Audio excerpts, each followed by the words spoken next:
People, the mic is hot.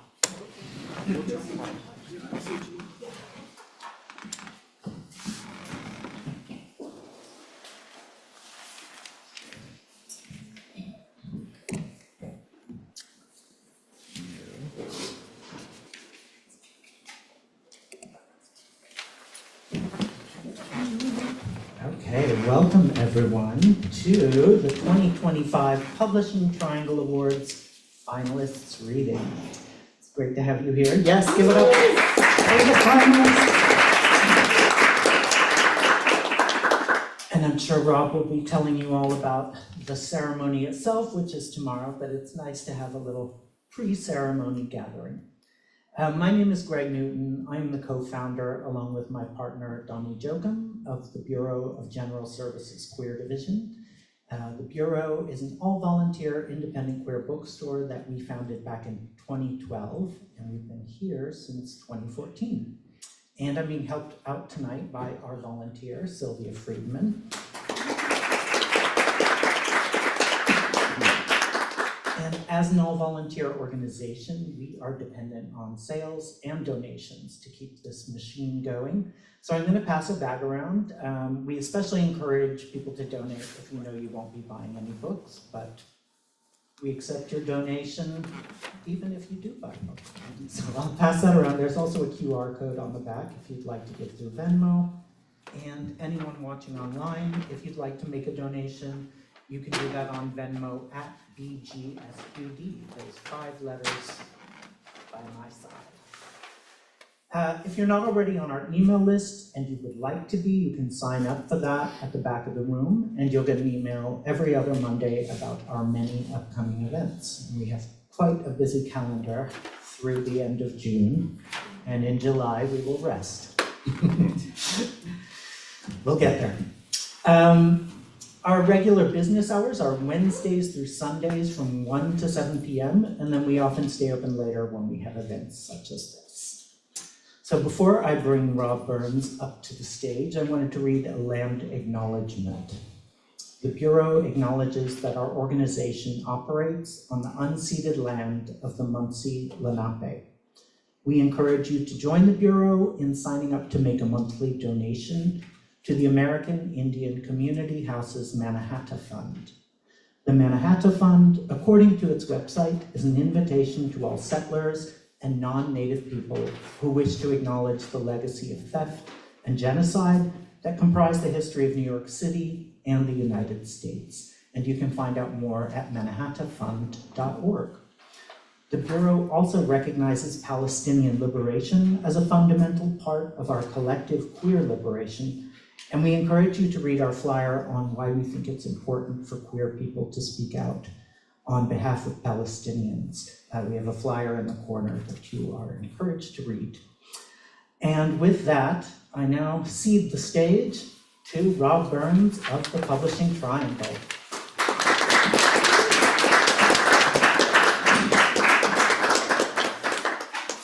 Thank you, Greg. We've been doing these finalist readings for about a decade now, I think, to give extra voice to, there are only so many books that are Publishing Triangle Award finalists, 4 in each category, 5 in the Farrow Grumley category. That makes, so we're talking about 51 books out of all the queer books published in 2024 have made the cut by the wisdom of our judges to become finalists. And we are deeply appreciative to have 4 finalists here tonight. I would say there would have been 5, but Omatara James is icing her knee and with my encouragement so that she can make it tomorrow night for the actual award ceremony. And you in the room already know this, so I'll talk to you at home. Our award ceremony, please come to it or please tune into it because it'll be live streamed, and the live stream link is on our Facebook page, I think on all our social media pages. It is a free ceremony, let me start by saying, because most literary awards charge you something. sometimes a great deal of something. Our reception that follows to celebrate the winners, the other finalists, the presenters, the board, free. No, and I caution you, you don't go and ask for a specialty cocktail. We have wine, beer, soft drinks, but we're trying to do it up nice. And there'll be hors d'oeuvres too. And again, free. Everything we're gonna do tomorrow night is free. Please come, be part of the audience, be part of the experience, join us. We won't make you even help us close down at 10:15 or 10:30. It's gonna be a great event, and we hope if you're in New York, please come. If you're not in New York, that's why we live stream. Please tune in and watch and see if your favorite writers are winners of our awards this year. In 10 competitive awards categories, we've already announced our 4 special awards. I'll go over them quickly again. The Bill Whitehead Leadership Award is going to Rabi Al-Madin, the author, and a friend of mine since before I even knew he was writing a book, 10 years ago.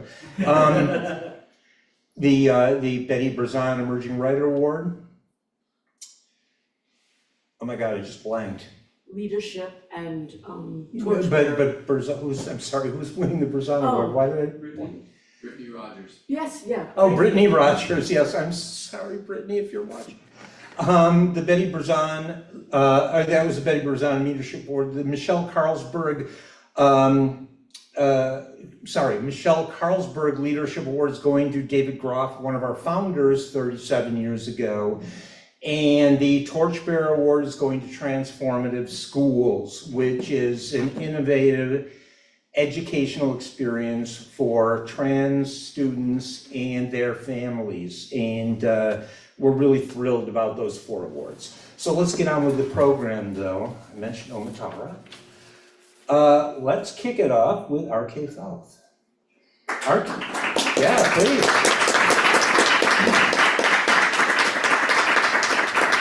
RK South is the author of A Dream in Which I Am Playing with Bees from Texas Tech University Press, which was the winner of the Walt McDonald First Book Prize in Poetry, longlisted for the Laurel Prize in Echo Poetry Books, finalist for the Julie Suk Award, and finalist for the Audre Lorde for Poetry, which will be presented tomorrow night.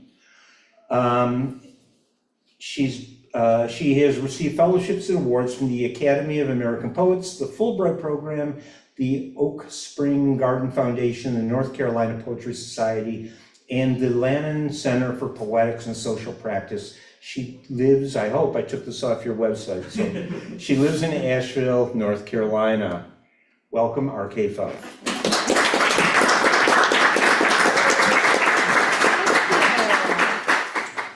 I live in New York now. Oh, okay, well. As of just a couple months ago, it's my first New York event. Yay. So I'll kick things off with a prelude to my first book. And it kind of sets us up to understand the poems in this collection as artifacts of a bygone world where there were once bees and we could write all kinds of poetry and imagine all kinds of things because of the natural world that bees make possible. But as a queer person, I think a lot about distinctions between naturalness and unnaturalness and how our language reflects our world for better or for worse for queer folks. Prelude. So the world turned its one good eye to watch the bees take most of metaphor with them. Swarms in all their airborne pointillism shifted on the breeze for the last time. Of course, the absence of bees left behind significant holes in our ecology. Less obvious were the indelible holes in poems, which would come later. Our vast psychic habitat shrunk. Nothing was like nectar of the gods, nobody was warmed by a deep black dahlia, and nobody grew like a weed. Nobody felt spry as a daisy, or blue and princely as a hyacinth, was lucid as a moonflower. Nobody came home and yelled, "Honey," up the stairs. and nothing in particular by any other name would smell as sweet as consider. The verbal dearth that is always a main ripple of extinction. And the lexicon of wilds went on nixing its descriptions, slimming an index of references for what is super as a rhubarb or juicy as a peach, sunken as a comb or ancient as an alder tree or conifer or beech, what is royal as jelly, dark as a wintering hive, toxic as the jessamine vine who weeps the way a willow does silently as wax, burned in the land of milk and all the strong words in poems. They were once smeared on the mandible of a bee.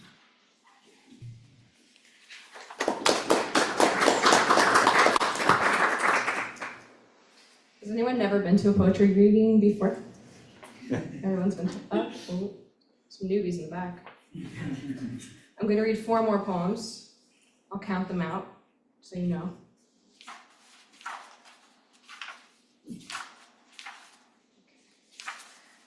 This next poem I wrote in 2020. It's called This Is Not About Us, It's Just About Desire and the Plague. More than a crisis, a phenomenon is how scholars describe the bubonic craze that made the Dutch desire, more than anything, a tulip. There were flower auctions and commissioned portraits of bulbs. Certain bulbs were thousands of 17th century coins. Bulb-like symptoms developed in certain parts of the body, round nodules in the armpits or groin, for example, but also intolerance to light, pain in the back and limbs, sleeplessness, apathy, and delirium. But in this version of modernity, in the floral department of Trader Joe's, I keep my hands, my saliva, and this bit of trivia to myself. Because we are running out of money, and because your mind needs a speedometer, I want to say, you look pretty, even in a mask tightened by safety pins in the back of your head. To purchase means to buy or to get a grip on, to want to consume. Tulpenmani, they say it was like a fever inside, an era of fever. I want to tell you, but you've gone worrying down some other aisle, and I am pushing a shopping cart of baby's breath, the color of plums.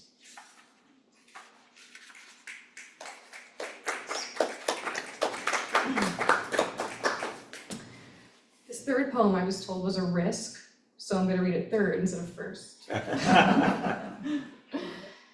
These days, you imagine getting a gun. I imagine the barrel is greasy. I imagine your smile erases facts that I don't like, such as you know how to hold a weapon and teeth are just exposed bones. A few weeks ago, the neighbor called out, "Y'all sisters?" And we obviously said yes. It's not that bad. I used to live next door to a man with a manifesto tattooed on his scalp. His windows were patched with duct tape and plastic camouflage tarp, and the bumper sticker on his family minivan said, "No fags." I imagine I was scared. Then I imagine you in bed. Your skin is the bright shade of a tooth, or the meniscus of milk when it touches the glass edge of a cup and turns a little blue. A magnolia at night. You told me you learned when you were young.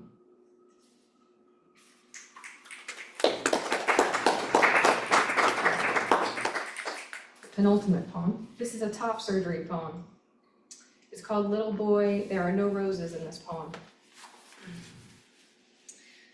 To put it in terms I can understand, you lean on the word buds, as in rosebuds. To disguise the poem I ask you to write, you title it The Larky. At first I think it's a kind of bug, or maybe a moon's first name, Greek and obscure.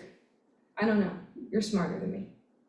Turns out the larky is more sinister, budding as in a speeding train, budding as in Salvation Army t-shirts, huge and shapeless as a sudden flood, budding as in little boy, stop grabbing my peaches, as in the shrill old man who launched frog-like from his porch and chased the back of your blonde head through miles of budding orchards, to avenge his family fruits, to teach a younger man a lesson.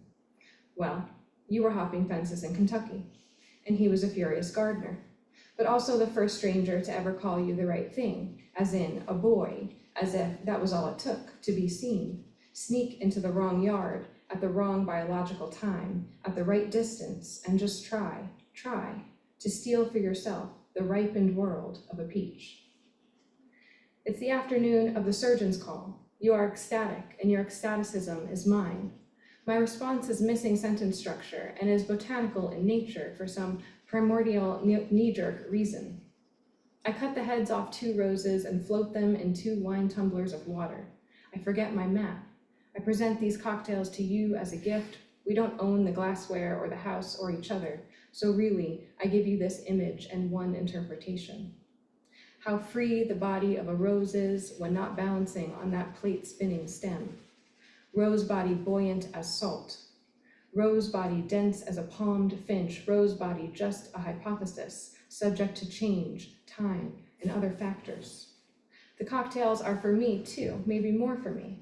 I prefer to think of your blood as floral and figurative rather than red and spillable at the whims of a surgeon's swift hands. Nonetheless, we celebrate the glory of medicine, being born in this millennium and in a major city. We picture those 2 stunning cuts running parallel forever. Whatever we exclaim or worry drops to its knees before your futuristic, flat Roman bust. You kiss me, you kiss you. Yes, there might be roses in this poem, but thank God they're the last ones.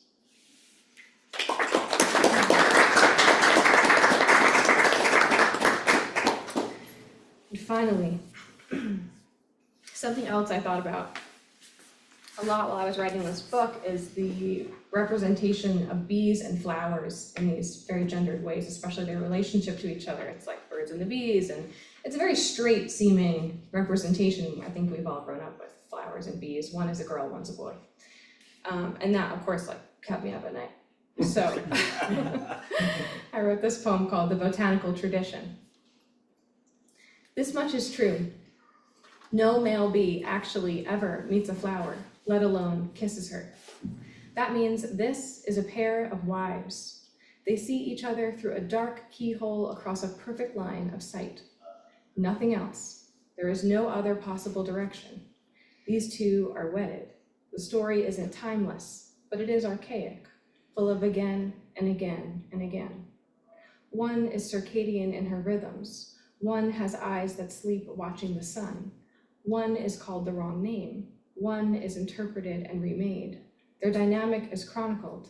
They are resurrected and eulogized and immortalized in odes under the wrong names. They recognize each other.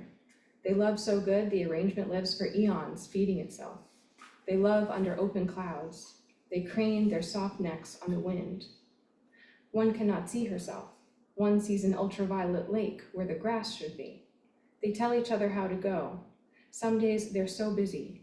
Some days they swear to meet in a midnight valley. Some days they swear to meet in the deep groove of habit. Thank you.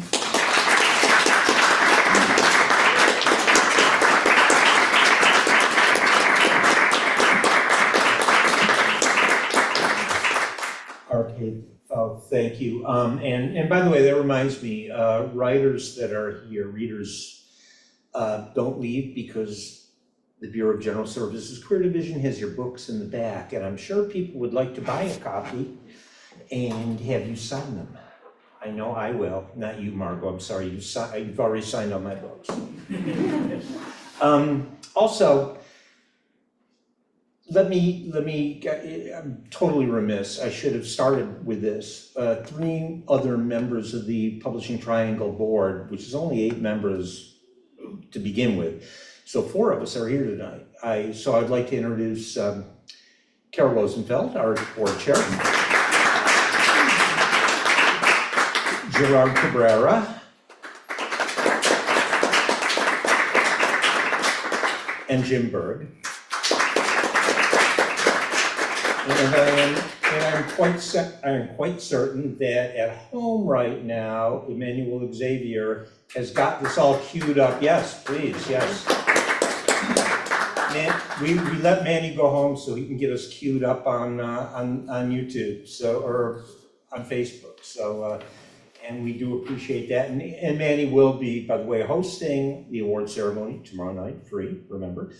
I forgot to tell you where it is. It is at the new school at auditorium at 66 West 12th Street, just off of 6th Avenue. And it's nice open space, just walk in, a little bit of a walk, excuse me.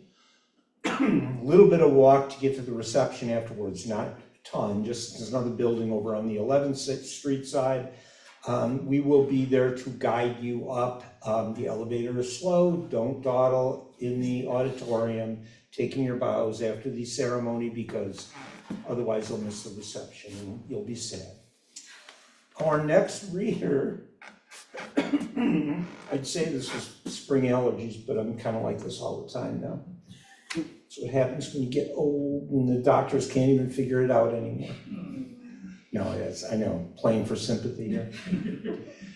Ruben Reyes Jr. is a graduate of Harvard College. His writing has appeared in the Boston Globe, the Washington Post, Agni, Bomb Magazine, Lightspeed Magazine, LitHub, and other publications. Originally from Southern California, he now lives in Queens.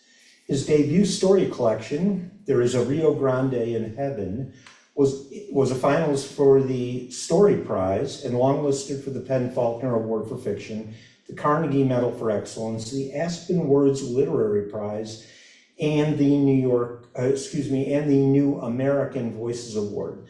And of course, it's also a finalist for the prestigious Farrow Grumley Award for LGBTQ plus fiction, which the Publishing Triangle awards in conjunction with the Farrow Grumley Foundation, and that'll happen tomorrow night too. One last thing, Archive of Unknown Universe, his first novel, will be released by HarperCollins on July 1st of this year. Please welcome Ruben Reyes Jr.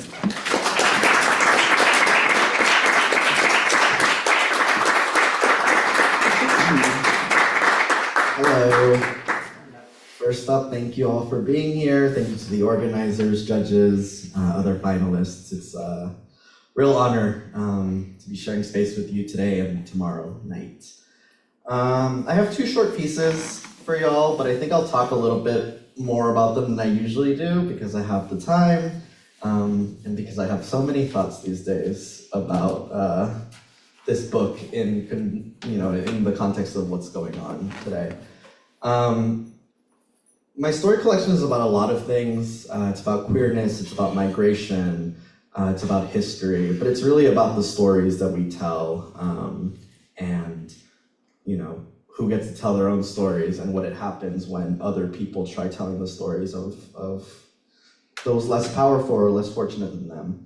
And both of these stories speak to that in my own kind of sideways way. So there are 5 stories in the collection that share the same title, which is an alternate history of El Salvador, or perhaps the world. I'm going to read 2 of them. And this is the first one. I guess the relevant thing about this one is that El Salvador had a very brutal dictatorship in the 30s and 40s, kind of a military dictatorship. And I'm thinking a lot about that moment because it's going through a kind of another wave of authoritarianism these days, aided by this country's authoritarian government. So this is about that and not about that. And it's also a story about dinosaur bones. The bones were found by accident, but the Salvadoran government wasted no opportunity. The Minister of Culture sent a telegram to the national press, and though the journalist tasked with writing the article had more questions, the official refused to elaborate. Swallowing his questions like a spoonful of cough syrup, the journalist wrote the story he was instructed to. The bones had been excavated as part of a broader attempt to preserve the country's cultural patrimony. The president had decreed the dig, and though no one had expected bones, that's what paleontologists discovered. In the land of volcanoes, they'd found a dinosaur. It was a feat of archaeology. Almost all the bones were intact, and the museum in the capital would be able to display them all together, bringing the long-dead predator from the Cretaceous back to life. His teeth were rumored to be as large as a child's forearm. He must have towered above where the anonat trees grazed the sky.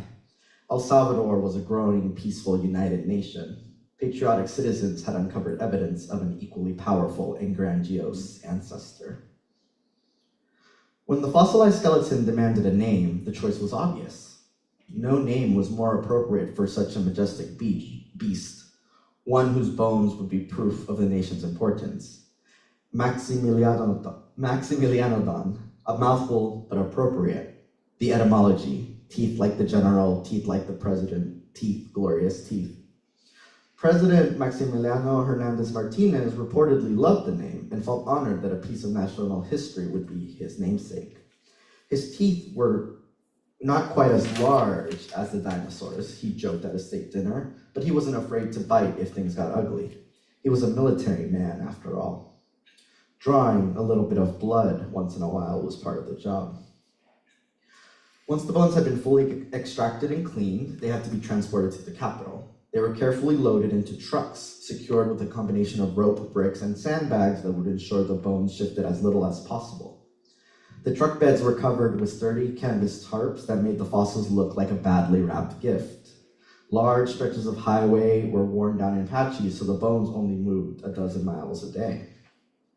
The morning before the drivers left, state-sponsored newspapers published the route. The headline read, "Come see the bones while you can," and people did.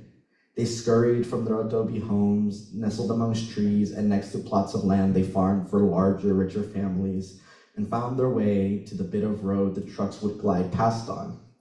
Everyone wanted a view of the monstrous dinosaur, especially since most couldn't afford a day off or a ride to the city. The procession was well attended, drawing crowds as large as those that gathered during Holy Week and the Christmas holidays. People stood by, whooping as the procession went by, even though the dusty tarp obscured their vision. Observers filled their heads with their own ideas of what the dinosaur looked like, their imagination revealing what remained hidden from them. A group of pious farmers decided to follow the trucks, hoping they'd see the bones at some point. If they didn't start barefoot, their shoes soon fell apart. The bottoms of their feet split and hardened as they followed the procession, which continued to move glacially. By the time the bones arrived at the capital, where an expensive spectacle of a celebration was held, the caravan of followers had dissipated. None made it to the homecoming. As exciting and well-publicized as the bones were, there were people who knew the truth. Even those with the resources to reach a broad audience couldn't broadcast it. It was 1941.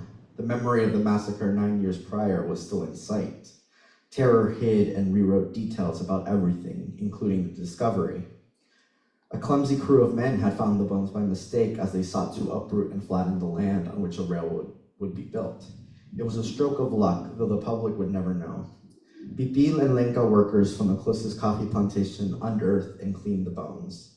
It hurt to know that the bones were familiar, family to some, as they refashioned them to resemble a monster's body. They loaded them on the truck and then returned to their jobs, invisible once more. The journalist who failed to ask the important questions nursed his guilt by writing down what he heard whispered on the street. He went as far as sketching out a dinosaur skeleton on a piece of notebook paper. In place of the dinosaur skull, he drew a caricature of President Maximiliano Hernandez Martinez so that a human head sat on the dinosaur's bony neck.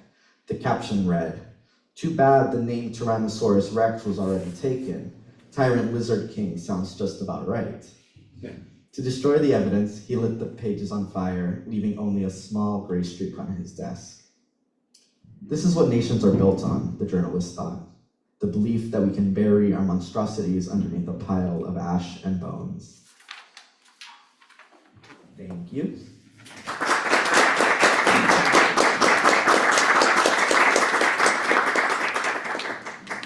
So this next one is also called An Alternate History of El Salvador, or perhaps the world.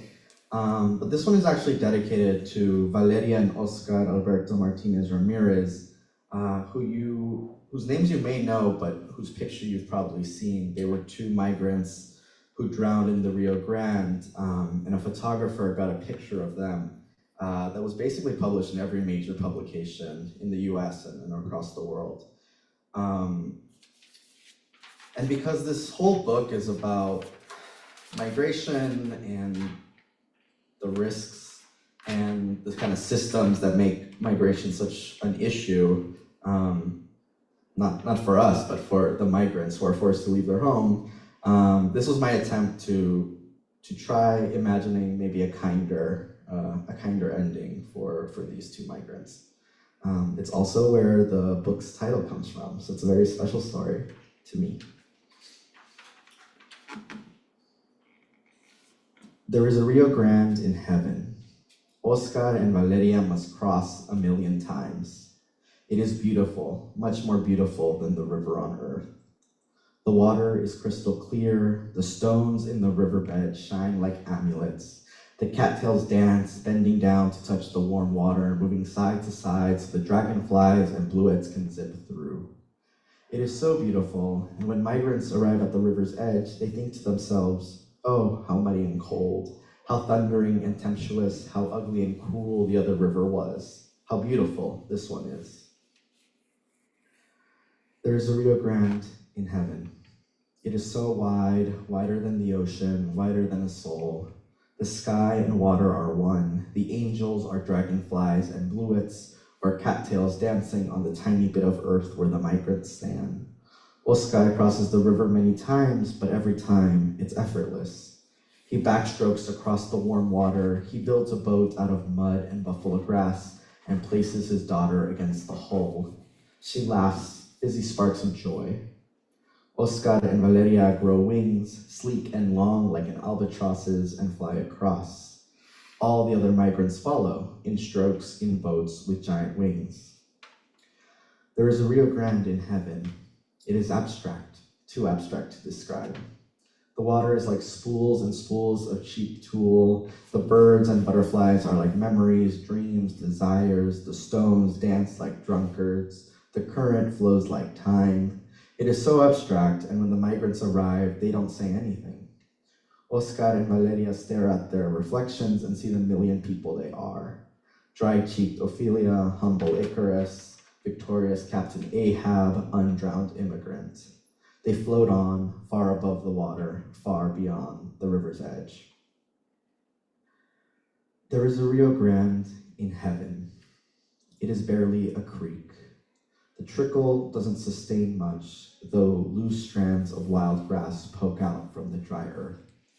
Ladybugs and harvester ants scurry through the dirt, avoiding the migrants' footsteps. Oscar steps over the river, stretching a foot over the soft ripples. It is effortless. His daughter is perched in his arms, and they cross so easily that the river shrivels up. Everyone shuffles over the riverbed.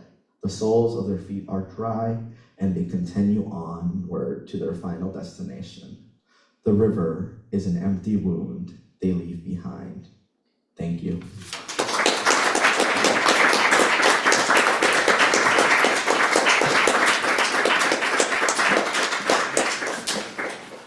Thank you, Ruben Reyes Jr., powerful and timely, but unfortunately timely.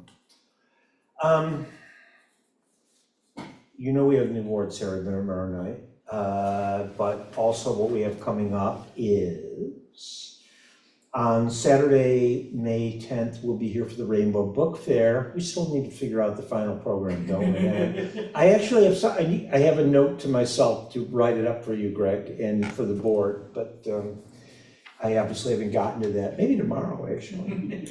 Then on Thursday, May 15th, we'll have our next one of our monthly Outspoken LGBTQ plus reading series. I will not be here for it, but Carol is going to step in as your host that night, welcoming Sue Landers, Chris Boland, Esther Lynn, Kate Kuipers, Griffin Hansberry, and Robert Rosh. It's going to be another great event. I can't wait to get home that night and watch how it turns out on YouTube. So please join us. And then this is not a Publishing Triangle thing per se, but I will be back here in a week and a half on Saturday, April 26th, to sit in conversation, my first in conversation ever, with the author and poet Daniel Meltz, who's first of all, I think he's going to be like super significant, but he's also funny as hell. So come here or tune in. It's going to be a great afternoon. Our next reader Margot Dewey lives and works in Northampton, Massachusetts. She's the author of the lyrical crime novel Scorched Grace from Gillian Flynn Books, which was named a Best Crime Novel of 2023 by the New York Times, The Guardian, Apple Books, Crime Reads, Barnes & Noble, and Novel Suspects, among others. The second book is the second book in the Sister Holiday mystery series, and Margot will, I'm sure, give you the background of Sister Holiday, which is excellent. Blessed Water was named the Best Crime Novel of 2024 by the Times, Scribd Everend, as well as a Feminist Book Club Favorite of the Year, Left Coast Crime Best Mystery Novel of the Year, finalist, and a Summer Crime and Suspense pick by NPR's Fresh Air. And Blessed Water is a finalist for the Publishing Triangle's Joseph Hansen Award for LGBTQ plus crime writing, which also will be awarded tomorrow night. Please welcome Margot Dewey.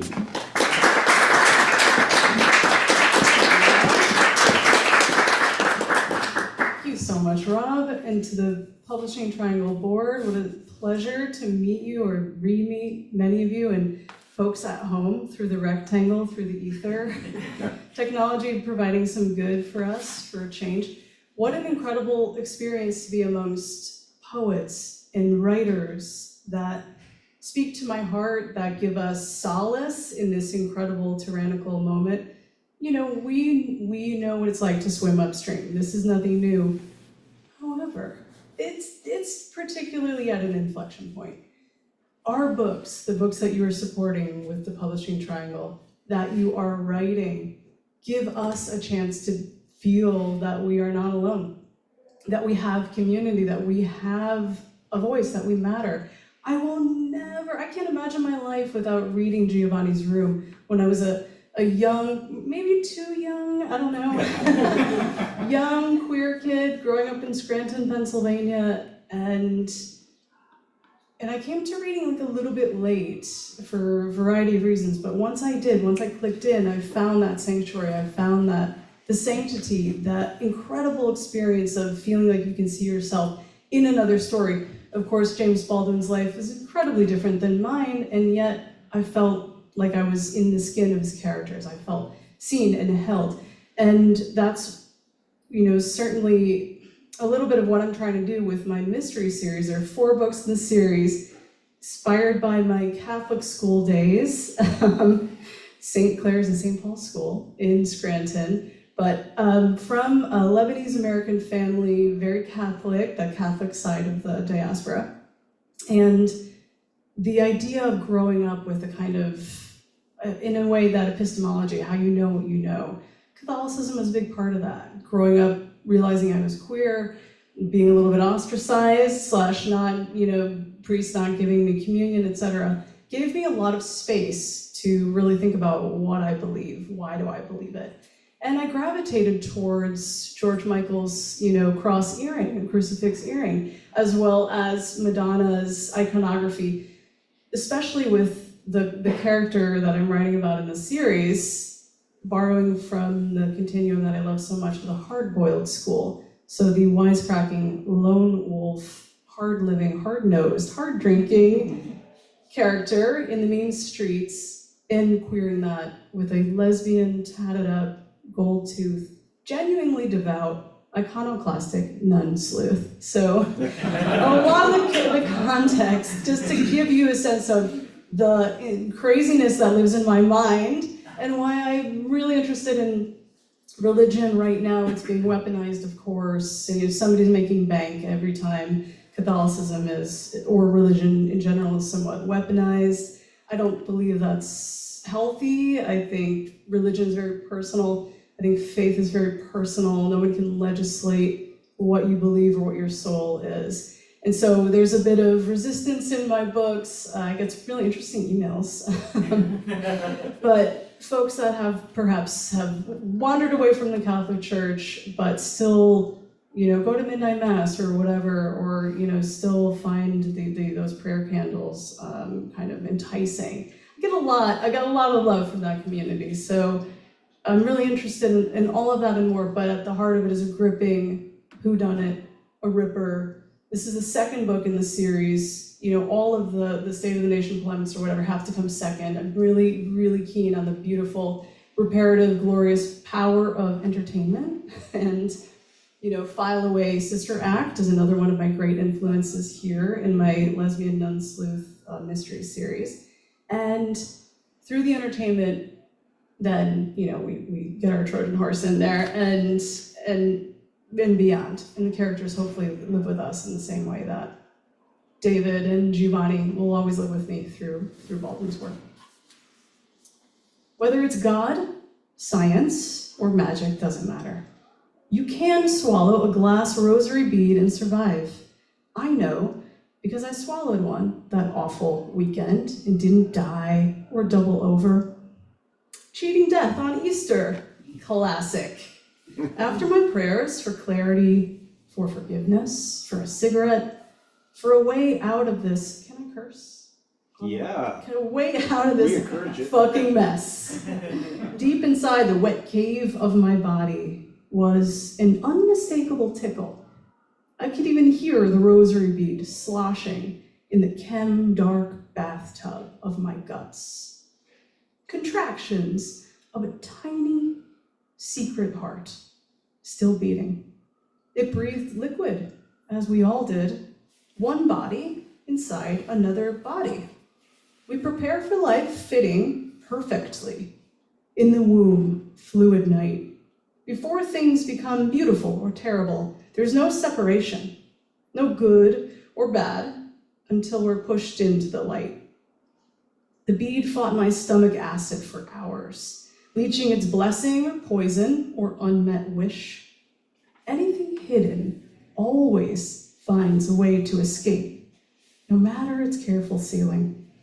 A glass bead, divinely translucent, stubborn as a bullet, a solid glory be, a cold prayer trapped in my warmest place, like wanting to eat a moment to keep it, closing your eyes and saying, I will never forget this. So yeah, I swallowed it. Too ridiculous to be true, but a true story nonetheless. If you're asking how a grown-ass woman could ingest a piece of glass on purpose, don't. That's a dumb question. You open your mouth and down it goes. What you should be asking is why? Why is it tied to the Polaroids, the flood, the bodies, and the bloodshed? The why is what matters. The why dredges everything to the surface.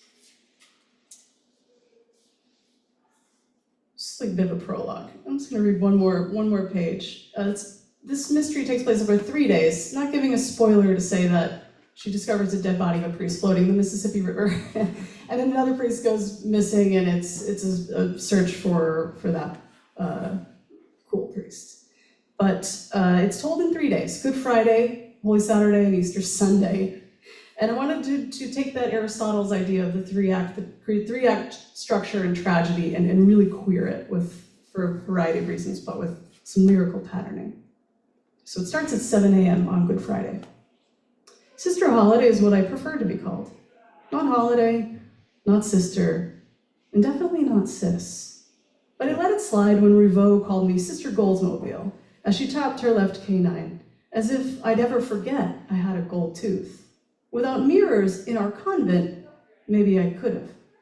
Besides being a nun, I was a music teacher at St. Sebastian's, a part-time private eye, and a full-time pain in the ass for P.I. Magnolia Rivaux, the hellcat who ran Redemption Detective Agency, who could out-sleuth Sherlock and out-nose the swankiest perfumier in Paris. Rivaux smelled rain clouds a state away when the wind was right. She could have been my blood sister with the ways we protected and irritated and appreciated and disappointed each other. Rivaux was the brains, I was the bear trap, metal teeth and all. Once I latched on, you'd have to gnaw off your own leg to get rid of me. But we understood each other. Not that we were always sunshine and unicorns. More like hailstorms and cobras. Ravo agreed to train me for 100 hours on the sly so I could take my PI exam and do good things with the bad cards I was dealt. At least shuffle the deck to stay out of trouble. Like trouble wasn't my true calling. Thank you so much.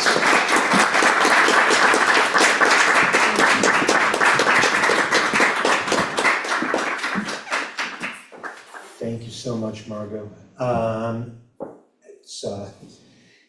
I just love hearing her read, among others, but it's been a great lineup tonight, and our last reader is not going to disappoint. Pressure's on Joshua. Joshua Garcia's poetry has appeared in Ecotone, the Georgia Review, Passages North, Plowshares, and elsewhere. He holds an MFA from the College of Charleston and has received a Stadler Fellowship from Bucknell University and an Emerge Surface B Fellowship from the Poetry Project. He lives and writes in Brooklyn, New York.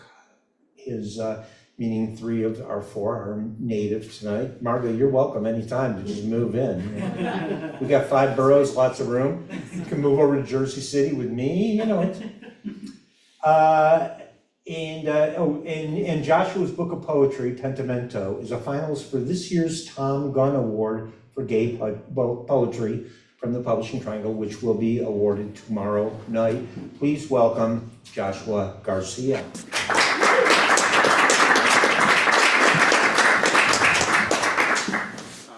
Hi everybody, thank you to everybody who came out today. Thank you to everybody with the Publishing Triangle for recognizing all of our work.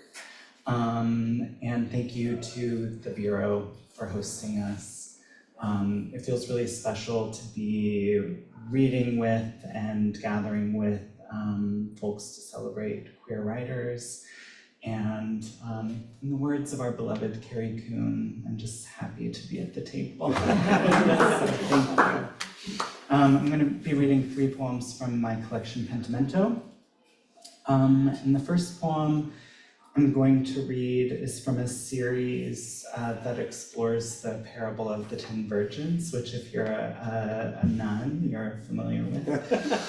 And this one is called Self-Portrait as a Virgin at a Drag Show. A crowd gathers around a great warmth, and from the warmth, a great sound.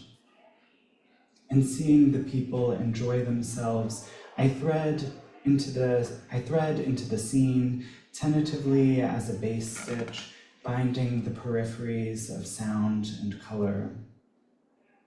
I slip between 2 men, careful, reverent as a sequin needled onto couture, as if I too was made to catch light. And from the great warmth, a sound, and from the great warmth, look. I shoulder deeper, as if into a garment of feathers, as if into skin.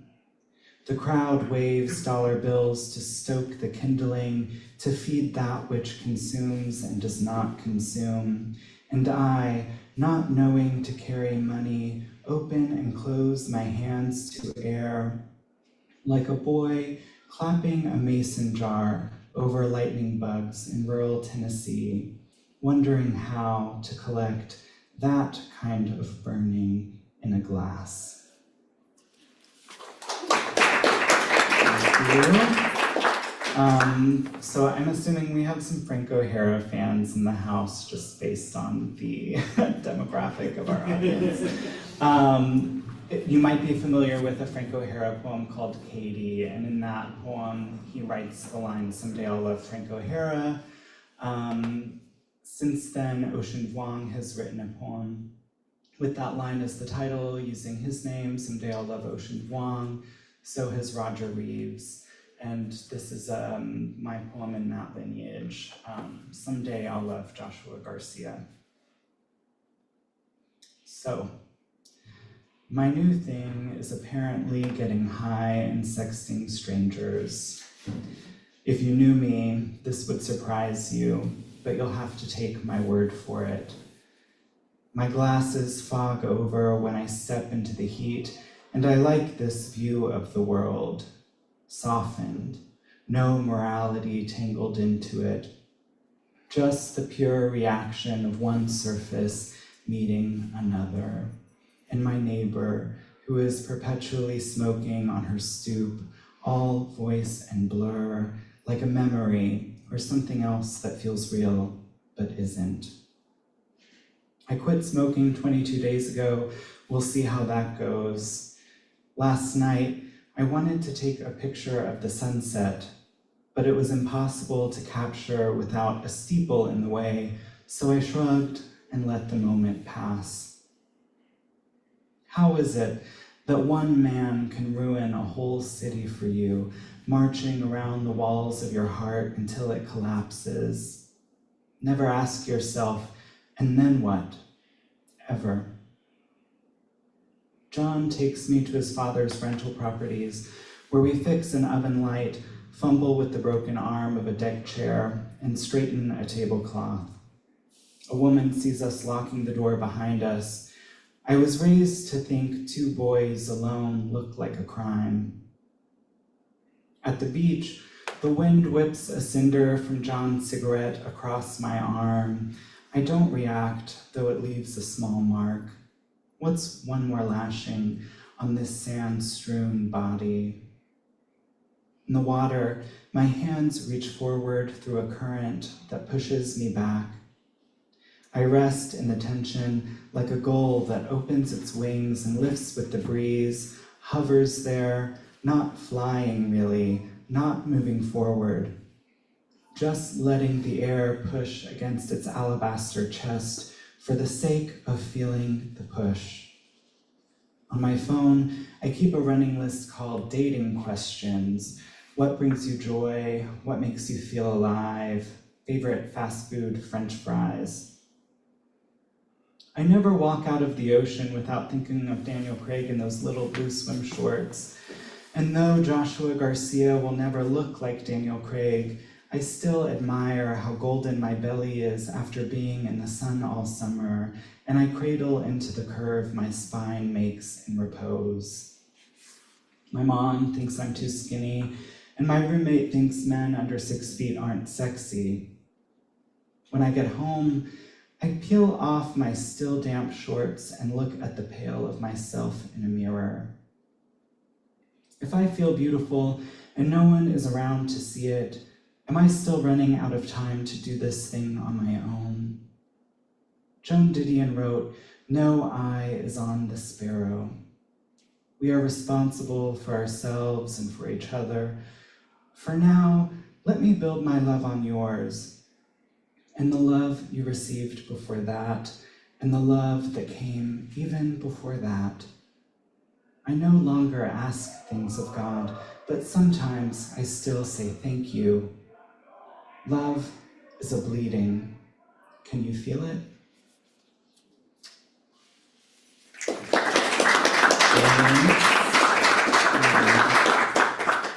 Thank you all. I'm going to read one more. This one is a liturgy ode list poem to a bunch of many of the queer people who have sustained me or whom I've encountered and have made an impression on my journey. And I've been reading this one lately. It feels important as we're again fighting for the right to use our pronouns and chosen names. I just wanted to name some people. So this is called Pumping Gas at a Shell Station on National Coming Out Day. Unlike the price of gasoline, $2.26, unlike the weather, 78 degrees and sunny today, I am unwaveringly gay. And though everyone knows this, let me say so again for good measure. When the firemen turn the corner and walk toward me in their blues, my chest grows large and vulgar as the hibiscus begging for attention outside the library. When they walk away from the gas station, With their 12-ounce coffees, my chest closes like a book. Everything good I've received has come with a period of waiting before it. Everything good I've received has come with a period of hope before it. For good measure, let me say, not to the woman who assumed I was celibate because I went to church, not to those who tell me my identity is in Christ alone. It could have been, if you let it. Not even to the firemen, whom I would very much enjoy speaking to, but to the two men who walk their dog down Rutledge Avenue and wave as they pass. To Robbie, who pressed his knee into mine on a park bench.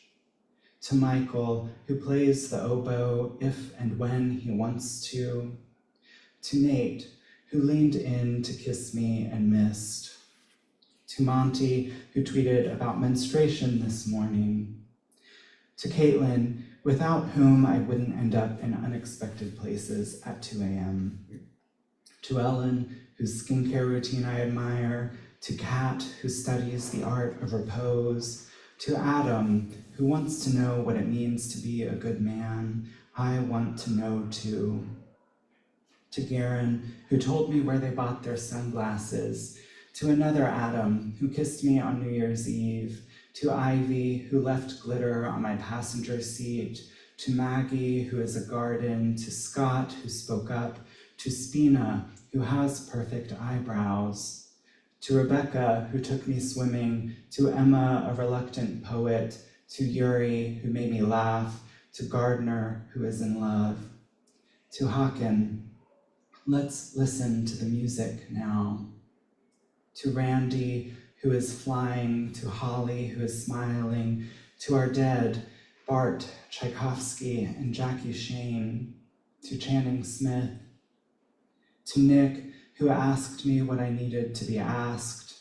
To the God who gave us rainbows. To Tanner, who teaches me about love.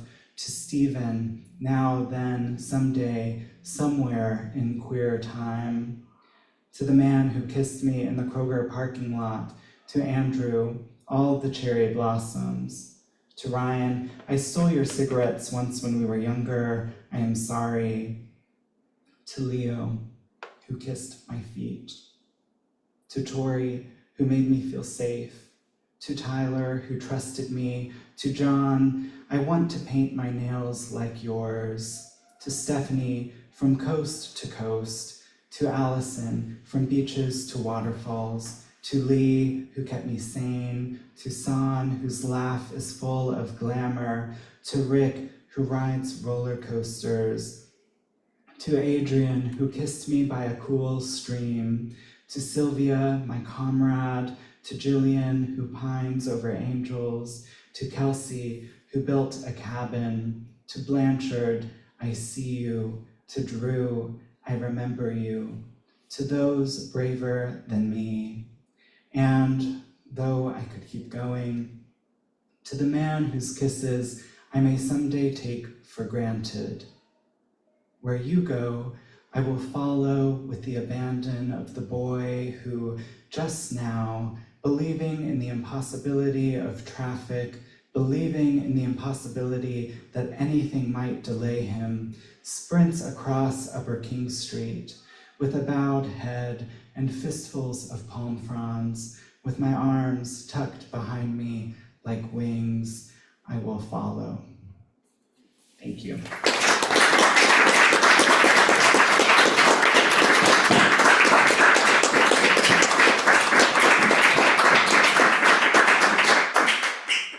Joshua Garcia, thank you.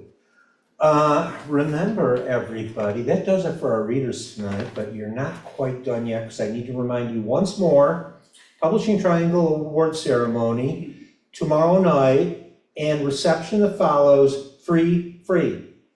You don't have to RSVP, there's no tickets, just show up at the new school, 66 West 12th Street, just off 6th Avenue, heading towards 5th Avenue, and we'll be ready for you, and you're going to see not just these great readers, but a bunch more. And we're gonna honor the best queer writing published in 2024. Some of you here will win, some, maybe, I don't know. Some of you, maybe all of you will win, maybe all of you, I don't know, okay? All right, well, I'll just give you the whole list of winners now. No, I'm kidding, they don't let me know that stuff. They know I can't keep a secret. But the fact is that anyone who has been nominated, this is a big honor. Like I said before, only 51 queer books published in 2024 are finalists for these awards. That's a big deal. All of you know colleagues that didn't make the cut. I know that, and people you admire. So keep that in mind. You're all winners right off the bat. And so good luck to all of you though, and good luck to all of you who aren't here right now that are watching. And it's going to be a great ceremony, so please join us. And thank you again to R.K. Faut, Ruben Reyes Jr., Margot Duahi, and Joshua Garcia. And we will see you tomorrow night, and then we'll see you for Outspoken again right here in the Bureau of General Services Queer Division on Thursday, May 15th, with your host, Carol Rosenfeld.